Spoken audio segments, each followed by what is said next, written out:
السلام عليكم ورحمة الله وبركاته. وعليكم السلام ورحمة الله وبركاته. إن الحمد لله وحده والصلاة والسلام على من لا نبي بعده. أما بعد، قال الله تعالى في كلامه المجيد والفرقانه الحميد: والعصر إن الإنسان لفي خسر إلا الذين آمنوا وعملوا الصالحات وتواصوا بالحق وتواصوا بالصبر. قال النبي صلى الله عليه وسلم: بلغوا عني ولو آية। সমস্ত প্রশংসা আল্লাহ তাআলার জন্য, যিনি আমাদেরকে উত্তম আকৃতি দান করেছেন। সবাই বলে আলহামদুলিল্লাহ।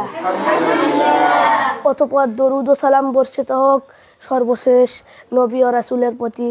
সবাই বলি সাল্লাল্লাহু আলাইহি ওয়াসাল্লাম। সম্মানিত উপস্থিতি, আজকে আমাকে বিষয় দেওয়া হয়েছে একটি সূরা অর্থ সহ মুখস্থ। ইনশাআল্লাহ এখন তা উল্লেখ করব।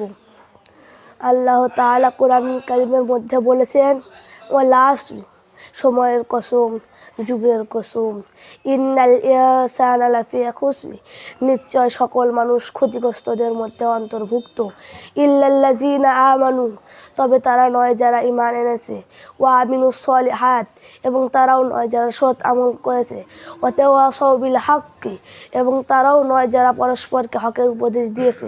ওয়া তাওয়াসাউ বিস সবরি, এবং তারা নয় যারা পরস্পরকে ধৈর্যের উপদেশ দিয়েছে। এই চার শ্রেণীর মানুষ ব্যতীত সকল মানুষই ক্ষতিগ্রস্তদের অন্তর্ভুক্ত। আল্লাহ তাআলা আমাদেরকে ক্ষতিগ্রস্তদের অন্তর্ভুক্ত না করে সফল ব্যক্তিদের মধ্যে অন্তর্ভুক্ত করুক। সবাই বলে আমিন। এই বলে আমি আমার সংক্ষিপ্ত বক্তব্য শেষ করছি। আসসালামু আলাইকুম ওয়া রাহমাতুল্লাহি ওয়া বারাকাতুহু।